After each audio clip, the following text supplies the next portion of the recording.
Hey, welcome back to the channel. Well, I finally did it. I got rid of the Multistrada. As many of you know, I have had the 2020 Ducati Multistrada 1260 Enduro for the past several years. I bought it new, and at this point it only has 12,000 miles on it. Captain Wifey and I have had some amazing adventures on this bike. The cost of ownership and reliability has reached a breaking point though. If you watched my previous video about the cost of ownership of the Multistrada, you will have seen I have spent a significant amount of money on that bike, and we had to cancel a big trip last year because the head gasket was leaking and it was in the shop.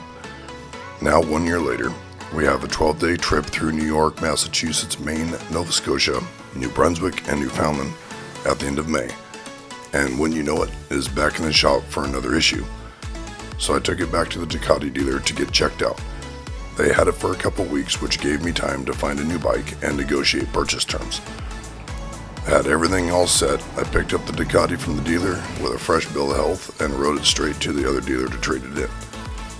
So what did I replace the Multistrada with? None other than the 2023 BMW R1250 GS Adventure Trophy Edition. We are absolutely stoked about the adventures that we will have on this bike and to be able to share those adventures with you. We are also excited to be able to plan adventures and not have to cancel due to reliability issues. In addition to the well-known reliability of the BMWs, the greater amount of torque that this bike has is much more suited to the East Coast, where you spend a lot of time cruising on slower backcountry roads versus freeways over in California.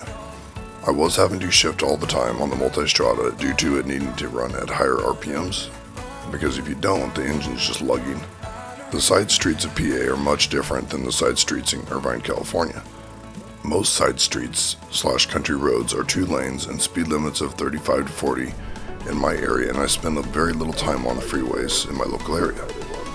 Compared to the side streets of Irvine, which had a speed limit of 50 to 60 and were 3 to 4 lanes each way. I will miss the horsepower of the Multistrada, but I will take less horsepower and be able to keep my plans any day. Aside from that, the BMW was about $6,000 cheaper than the Multistrada. So please join me as we deck out this bike with upgrades and go on some amazing adventures.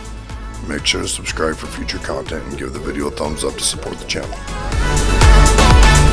That's true.